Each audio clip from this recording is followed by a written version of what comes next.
Hello students, how are you students. आपको ये channel पर ना केवल graduation and post graduation physics के टॉपिक्स की सबसे आसान एक्सप्लेनेशन देखने को मिलती है, बल्कि आपको साथ के साथ ये भी बताया जाता है कि आपको एग्जाम में क्या और कैसे लिख के आना है, ताकि आप सिर्फ एक वीडियो देख के ही अपने नोट्स बना सकें और एग्जाम्स में बहुत अच्छे मार्क्स ला सकें। इसी कैटेगरी में आगे बढ़ते हुए आज हम बात करेंगे इलेक्ट्रिसिटी एंड मैग्नेटिज्म के एक और इम्पॉर्टेंट टॉपिक के बारे में, जिसका नाम है electric field strength at any point on the equatorial line of a uniformly charged rod। देखिए स्टूडेंट्स, इससे पिछले लेक्चर में हमने किसी भी यूनिफॉर्मली चार्ज रॉड के एक्सिस के किसी भी पॉइंट पर कितना इलेक्ट्रिक फील्ड स्ट्रेंथ होगा वो हमने फाइंड कर लिया था इस लेक्चर के अंदर। इस लेक्चर का लिंक आपको ऊपर आई बटन में और नीचे डिस्क्रिप्शन बॉक्स में मिल जाएगा। आज हम यूनिफॉर्मली चार्ज रॉड के कारण उसकी इक्वेटोरियल लाइन के किसी भी पॉइंट पर कितना इलेक्ट्रिक फील्ड स्ट्रेंथ होगा वो हम फाइंड करेंगे। इक्वेटोरियल लाइन वो होती है जो कि रॉड को दो इक्वल पार्ट्स में डिवाइड करती है और साथ के साथ रॉड के परपेंडिकुलर भी होती है। मींस आप ये कह सकते हैं कि इक्वेटोरियल लाइन जो है वो यूनिफॉर्मली चार्ज रॉड का परपेंडिकुलर बाइसेक्टर होता है। बट हम यहाँ पर डायरेक्टली इक्वेटोरियल लाइन के लिए इलेक्ट्रिक फील्ड स्ट्रेंथ जो है वो नहीं फाइंड कर सकते। सबसे पहले हमें क्या करना होगा, एक यूनिफॉर्मली चार्ज रॉड लेनी होगी। ये हमारे पास रॉड है ए बी, जिसकी फाइनाइट लेंथ है एल। तो यहाँ पर हमने इसको टोटल चार्ज दिया है प्लस क्यू, जो कि इसके अंदर यूनिफॉर्मली डिस्ट्रीब्यूट हो चुका है कुछ इस तरह से। ये इसका मिडल पॉइंट है ओ, इस यूनिफॉर्मली चार्ज रॉड का। हम क्या करेंगे, एक ऐसी लाइन कंसिडर करेंगे जो कि इस रॉड के तो परपेंडिकुलर होगी बट वो इसके मिडल पॉइंट से नहीं पास हो रही होगी। मींस ये जो लाइन हमने यहाँ पर कंसिडर की है पीएल, वो एक इक्वेटोरियल लाइन नहीं है, ये कोई एक आर्बिट्रेरी लाइन है जो कि इस रॉड के परपेंडिकुलर है। तो पहले हम इस आर्बिट्रेरी परपेंडिकुलर लाइन के किसी पॉइंट पी पर इस यूनिफॉर्मली चार्ज रॉड के कारण कितना इलेक्ट्रिक फील्ड स्ट्रेंथ होगा वो फाइंड करेंगे। उसके बाद हम उस रिजल्ट को जनरलाइज करेंगे इक्वेटोरियल लाइन के लिए। फिर हम उस रिजल्ट से इक्वेटोरियल लाइन के किसी पॉइंट पर इलेक्ट्रिक फील्ड स्ट्रेंथ कितना होगा due to this kind of uniformly charge rod, वो हम बहुत इजीली फाइंड कर सकते हैं। ये जो पी पॉइंट है इस परपेंडिकुलर लाइन के ऊपर, वो आर डिस्टेंस पे है। ये एंगल हमारा होगा 90 डिग्री और ये होगा हमारे पास पॉइंट एल। पहले हम इस यूनिफॉर्मली चार्ज रॉड के कारण इस परपेंडिकुलर लाइन के किसी पॉइंट पी पर कितना इलेक्ट्रिक फील्ड स्ट्रेंथ होगा वो फाइंड करेंगे। तो स्टूडेंट्स, आइए देखते हैं कि अगर एक क्वेश्चन आपको एग्जाम में पूछा जाता है तो इसकी थ्योरी को आप कहां से स्टार्ट करके आएंगे। आइए अब वो देख लेते हैं। Consider a rod of finite length L. तो सबसे पहले हम एक रॉड कंसिडर करेंगे ए बी, जो कि फाइनाइट लेंथ एल की होगी। Let Q is equal to total charge on the rod. हम इस रॉड को प्लस क्यू चार्ज देंगे जो कि इसके अंदर यूनिफॉर्मली जो है वो डिस्ट्रीब्यूट हो जाएगा। Let lambda is equal to linear charge density that is charge per unit length of the rod. इस रॉड के यूनिट लेंथ में जो चार्ज है वो हमारे पास लैम्डा है और यूनिट लेंथ में जो चार्ज होता है उसे हम लीनियर चार्ज डेंसिटी बोलते हैं। और लैम्डा होता है हमारे पास charge upon length. Lambda is equal to q by L. तो यहाँ से क्यू की वैल्यू आ जाएगी लैम्डा एल। ये हमारी स्टार इक्वेशन होगी। Let P be the observation point on a line perpendicular to the rod where we wish to calculate electric field strength due to the charge rod। सबसे पहले हम क्या करेंगे, इस रॉड के परपेंडिकुलर एक लाइन ड्रॉ करेंगे और उस पर एक पॉइंट कंसिडर करेंगे। पहले हम इस यूनिफॉर्मली चार्ज रॉड के कारण इस P पॉइंट पर कितना इलेक्ट्रिक फील्ड स्ट्रेंथ होगा वो कैलकुलेट करेंगे। तो उसे कैलकुलेट करने के लिए हम क्या करेंगे, हम ये मान के चलेंगे कि हमारी रॉड जो है वो बहुत छोटे छोटे स्मॉल एलिमेंट से मिला के बनी है और उनमें से एक स्मॉल एलिमेंट जो है वो हम कंसिडर करेंगे यहाँ पर। ये हमारा एक स्मॉल एलिमेंट है, इसे हम थोड़ा डार्क कर देंगे। पहले हम इस स्मॉल एलिमेंट के कारण इस पी पॉइंट पर कितना इलेक्ट्रिक फील्ड होगा वो फाइंड करेंगे।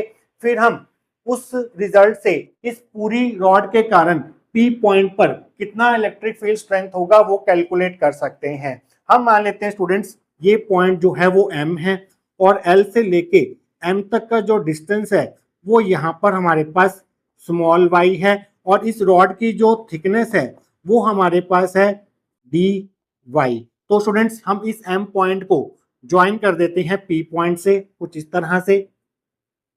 ये हमारे पास M पॉइंट है और ये y है, ये r है, तो पाइथागोरस थ्योरम लगाकर ये जो डिस्टेंस होगा pm वो हमारे पास आ जाएगा y square plus r square का स्क्वायर रूट। तो स्टूडेंट्स अब हम क्या करेंगे, इस छोटे से स्मॉल एलिमेंट के कारण कितना इलेक्ट्रिक फील्ड स्ट्रेंथ होगा P पॉइंट पर वो फाइंड करेंगे।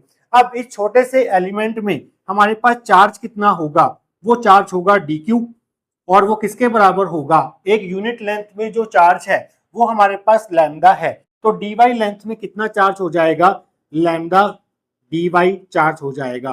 तो इस छोटे से एलिमेंट में जिसकी थिकनेस या लेंथ dy है उसमें हमारे पास इतना चार्ज होगा। इतने से चार्ज के कारण इस पॉइंट पर कितना इलेक्ट्रिक फील्ड होगा उसे हम डिनोट करेंगे dE से, जिसकी डायरेक्शन जो है वो बाहर की तरफ होगी, क्योंकि हमारे पास जो रॉड है वो पॉजिटिवली चार्ज रॉड है। ये हमारे पास है P पॉइंट। अब ये एंगल हम मान लेते हैं थीटा है। तो इस DE के दो कंपोनेंट्स होंगे हमारे पास, एक होगा हॉरिजॉन्टल कंपोनेंट जिसे हम DEX से डिनोट करेंगे, जो कि होगा DE cos थीटा, क्योंकि ये एंगल थीटा है तो ये एंगल भी थीटा होगा हमारे पास। और इसका जो वर्टिकल कंपोनेंट होगा DE का उसे हम डिनोट करेंगे DEY से, जो कि होगा हमारे पास DE sin थीटा। तो इस चीज का आपने यहाँ पर ध्यान देना है और इन चीजों को आपने डायग्राम में प्लॉट भी करना है। तो स्टूडेंट्स आइए आगे देखते हैं। Consider a small element of length dy of charge rod. तो हमने इस रॉड का एक स्मॉल एलिमेंट कंसिडर कर लिया जिसकी लेंथ जो है वो dy है। The charge on this small element will be dq is equal to lambda dy। इस छोटे से स्मॉल एलिमेंट में जो चार्ज होगा वो होगा dq is equal to lambda dy। Lambda यहाँ पर लीनियर चार्ज डेंसिटी है, तो उसको अगर हम dy से मल्टीप्लाई कर दें तो हमें इस स्मॉल एलिमेंट में कितना चार्ज है वो मिल जाएगा।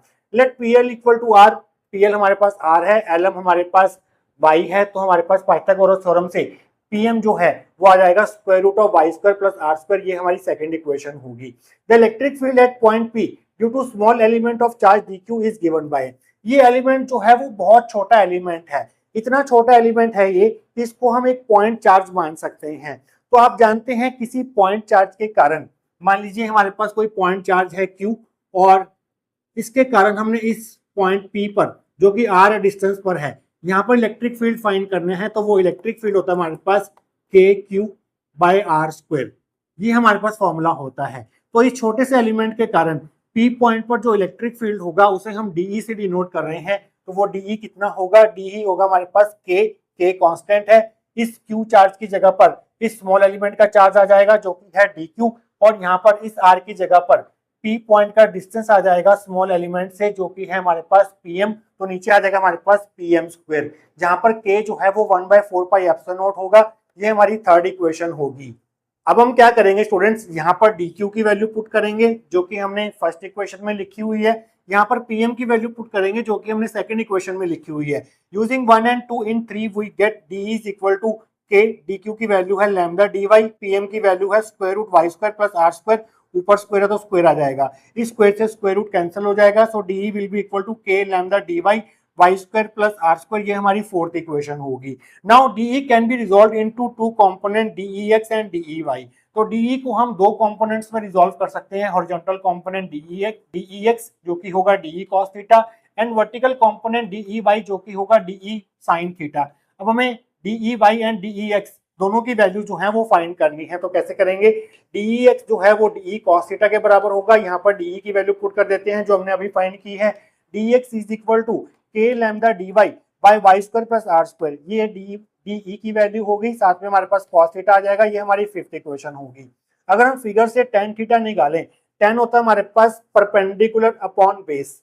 अब देखिए इस ट्रायंगल में अगर हम बात करें ट्रायंगल PLM में, तो 90 के सामने वाली साइड जो है वो हाइपोटेन्यूज होती है, एंगल जो है वो हाइपोटेन्यूज और बेस के बीच में बनता है, तो ये हमारा बेस होगा B और ये हमारे पास हो जाएगा परपेंडिकुलर। तो P अपॉन B करना है हमें, तो यहाँ से tan थीटा क्या आएगा हमारे पास LM बाय PL। तो यहाँ से tan थीटा जो आएगा हमारे पास वो आएगा Y upon R। tan theta is perpendicular upon base, perpendicular है y और बेस है हमारे पास r, तो tan थीटा की वैल्यू आ गई y अपॉन r।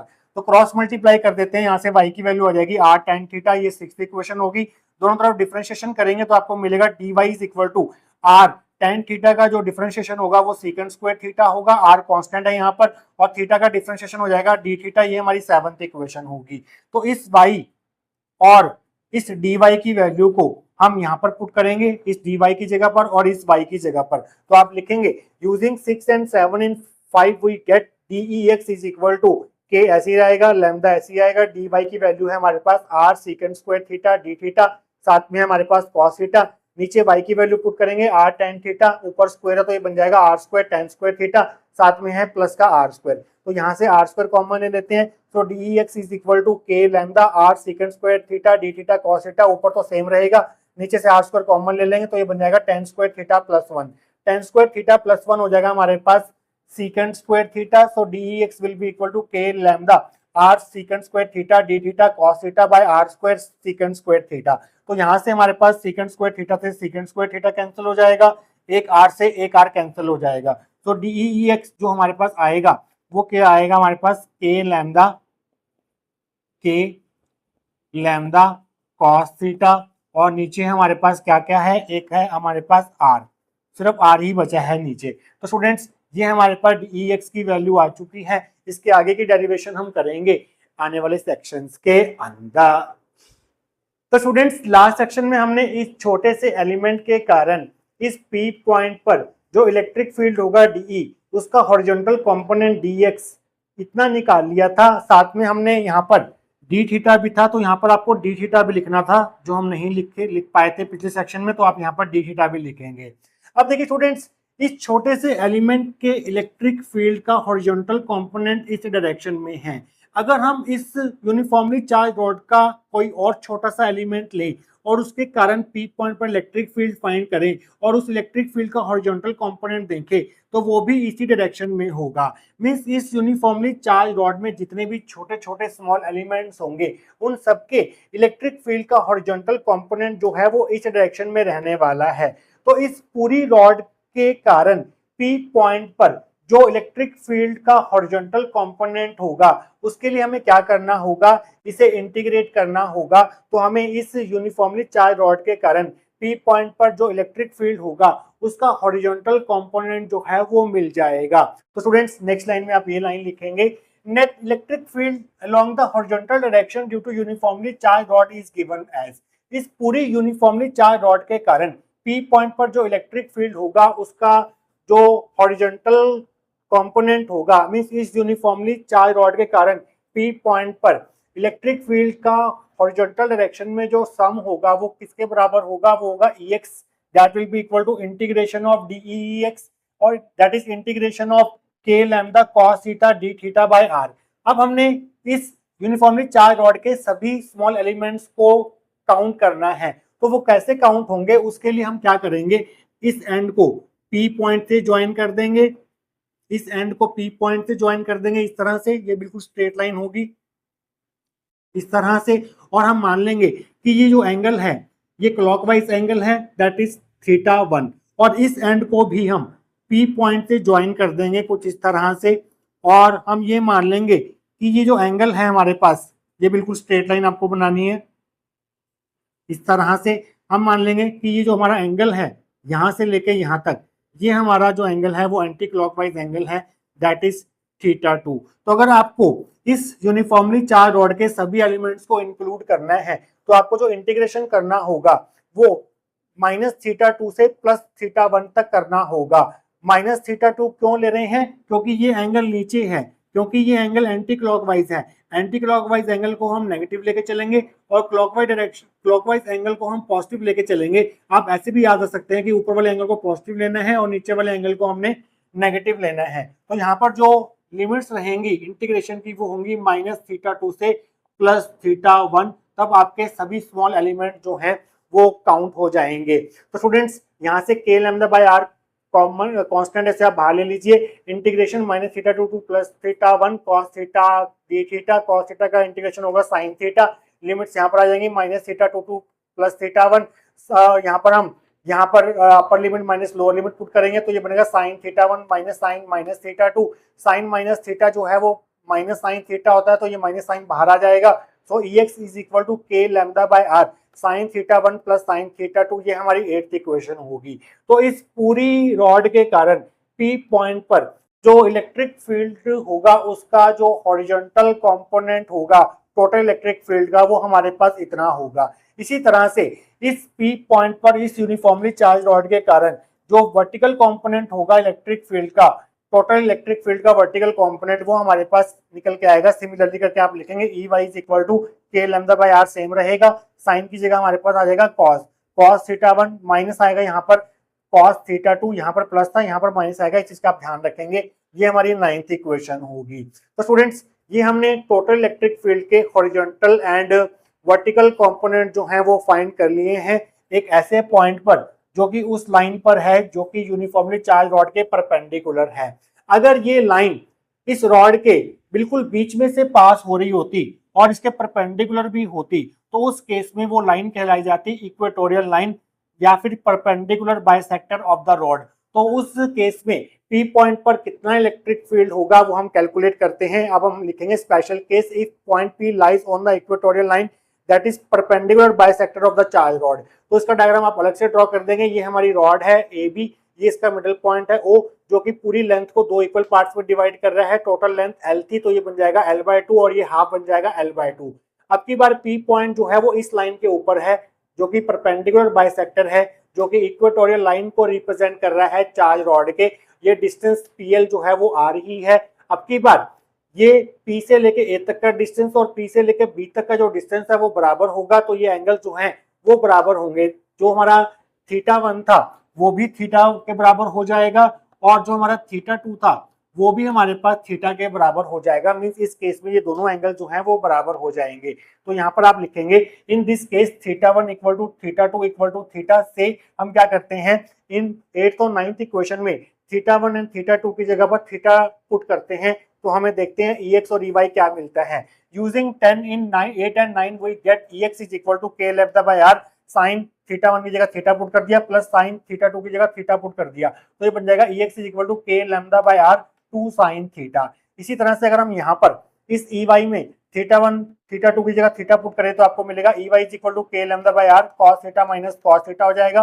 पूरे टर्म जो है वो 0 हो जाएगी। मींस इस केस में वर्टिकल डायरेक्शन में कोई भी इलेक्ट्रिक फील्ड नहीं होगा, सिर्फ और सिर्फ हॉरिजॉन्टल डायरेक्शन में इलेक्ट्रिक फील्ड होगा जो कि इतना होगा। मींस इस पूरी यूनिफॉर्मली चार्ज रॉड के कारण इस पी पॉइंट पर जो कि इक्वेटोरियल लाइन पर है उसके कारण टोटल इलेक्ट्रिक फील्ड जो है अब की बार वो इसके बराबर होगा, क्योंकि वर्टिकल कंपोनेंट तो हमारे पास 0 है। तो यहाँ पर आप लिखेंगे so in this case net electric field strength E at point P due to uniformly charge rod will be equal to E is equal to EX के बराबर होगा, जो कि हमारे पास है k lambda by r 2 sine theta. तो students इसको हम ऐसे लिख देते हैं E is equal to 2 k lambda by r sine theta को हमने अलग से लिख दिया। अब इस डायग्राम से हमने साइन थीटा की वैल्यू फाइंड करनी है। साइन थीटा होता है हमारे पास P अपॉन H, 90 के सामने वाला होगा हमारे पास H, ये हमारे पास P होगा और ये हमारे पास बेस होगा। तो परपेंडिकुलर हमारे पास कितना है l/2 है। H हमें नहीं पता है, H हम निकालेंगे पाइथागोरस थ्योरम से, जो कि निकल के आएगा base square plus perpendicular square. Base हमारे पास r है और यहाँ पर ये हमारे पास हाइपोटेन्यूज है और ये r स्क्वायर है और ये हमारे पास परपेंडिकुलर l/2 का स्क्वायर करेंगे तो बन जाएगा l²/4।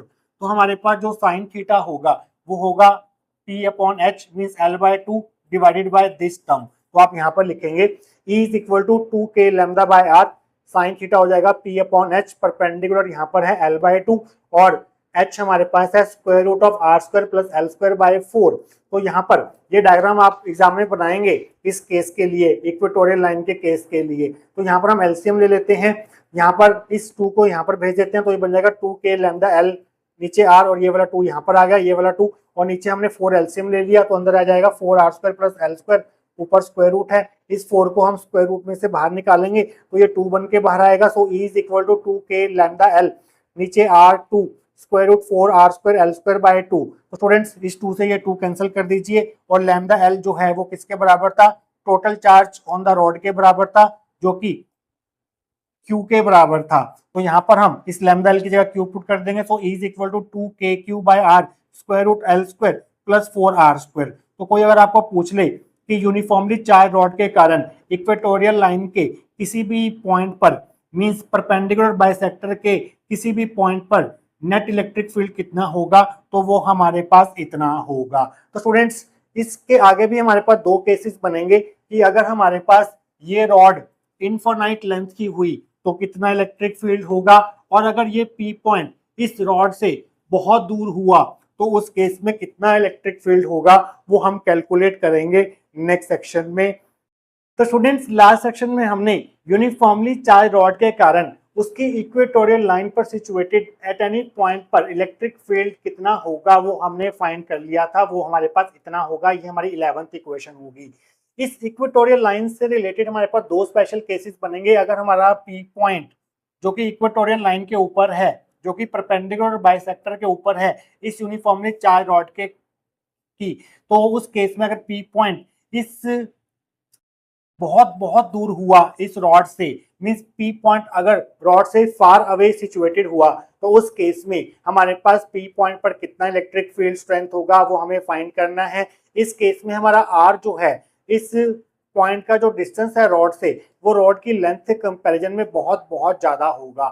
तो हमारा पहला सब केस है A, if point P lies far away from the rod that is r is greater than L. तो अगर हमारे पास आर ग्रेटर देन एल है तो हमारे पास ये जो डिनोमिनेटर में टर्म लिखी है L square plus 4r square, in this case R L square plus 4r square, L को हम नेग्लेक्ट कर सकते हैं क्योंकि ये आर के कंपैरिजन में बहुत बहुत छोटा है। तो L square plus 4r square जो है वो अप्रोक्सीमेटली 4r स्क्वायर के इक्वल हो जाएगा। ये हमारी 12th इक्वेशन होगी। तो इस L square plus 4r square में हम एल स्क्वायर को नेग्लेक्ट कर देते हैं, तो हमारी 11th इक्वेशन क्या बनेगी, using 12 in 11 we get E is equal to 2k³ by r. Square root l square को हम इग्नोर कर रहे हैं क्योंकि एल जो है वो आर के कंपैरिजन में बहुत बहुत छोटा है, तो अंदर आ जाएगा सिर्फ 4r स्क्वायर। 4r स्क्वायर का स्क्वायर रूट हो जाएगा 2r, तो यहाँ पर 2 से 2 जो है वो कैंसिल हो जाएगा और ई इक्वल टू आ जाएगा k³ बाय आर स्क्वायर। ये हमारी 13th इक्वेशन होगी। ये किसका इलेक्ट्रिक फील्ड है, ये इलेक्ट्रिक फील्ड है due two point charge. Means अगर हमारा पी पॉइंट इक्वेटोरियल लाइन के ऊपर होते हुए इस रॉड से बहुत बहुत दूर हुआ, तो उस केस में पी पॉइंट पर उतना ही इलेक्ट्रिक फील्ड होगा जितना कि किसी पॉइंट चार्ज के कारण होता है। मींस इस केस में हमारी जो यूनिफॉर्मली चार्ज रॉड है वो एक पॉइंट चार्ज की तरह बिहेव करेगी। इन this case uniformly charge rod behaves like a point charge. Second, हमारे पास इक्वेटोरियल लाइन से रिलेटेड एक और स्पेशल केस है कि अगर हमारे पास रॉड जो है वो इनफाइनाइट लेंथ की हुई। इनफाइनाइट लेंथ का होने का मतलब ये है कि रॉड की जो लेंथ है वो आर के कंपैरिजन में बहुत बहुत ज्यादा है, तो उस केस में पी पॉइंट पर कितना इलेक्ट्रिक फील्ड होगा वो हम फाइंड करेंगे। इस केस में हम एल हमारा जो है वो आर से बहुत बहुत बड़ा है, तो अब की बार हम इस आर स्क्वायर वाली टर्म को नेग्लेक्ट करेंगे और यहाँ पर एल स्क्वायर रखेंगे। तो इस केस में हमारे पास क्या होगा, if the rod is of infinite length, तो इस केस में एल जो है वो ग्रेटर देन आर होगा। तो इस केस में हमारा जो डिनोमिनेटर है L square plus 4r square वो approximately equal to L square के बराबर हो जाएगा क्योंकि आर बहुत छोटा है एल के कंपैरिजन में। ये हमारी 14th इक्वेशन होगी। Using 14 in 11 we get E is equal to 2k³ by r. यहाँ पर हम 4r स्क्वायर को नेग्लेक्ट कर देंगे और सिर्फ एल स्क्वायर रखेंगे। एल स्क्वायर का स्क्वायर रूट, क्योंकि एल जो है वो आर से बहुत बहुत बड़ा है, तो यहाँ पर एल स्क्वायर का स्क्वायर रूट हो जाएगा एल। तो इस केस में ई जो है वो 2k³ बाय आर एल आ जाएगा। हम क्या करते हैं, k की वैल्यू पुट कर देते हैं 1/4 पाई एप्सिलॉन नॉट, ये 2/r ऐसे ही रहेगा और इस q की जगह पर लैम्डा एल लिख देते हैं और नीचे वाला l जो है वो हमारे पास ऐसे ही रहेगा। तो इस l से l जो है वो कैंसिल हो जाएगा, इस 2 से 4 कैंसिल हो जाएगा। तो फाइनल रिजल्ट जो इस केस में होगा वो होगा E is equal to lambda upon 2 pi epsilon naught r। तो इस केस में इनफाइनाइट रॉड के केस में इक्वेटोरियल लाइन के किसी भी पॉइंट पर जो इलेक्ट्रिक फील्ड स्ट्रेंथ होगी वो हमारे पास इतनी होगी। तो स्टूडेंट्स यहाँ पर हमारा टॉपिक जो है वो पूरी तरह से खत्म होता है। आई होप आपको आज का टॉपिक जो है वो अच्छे से क्लियर हुआ होगा।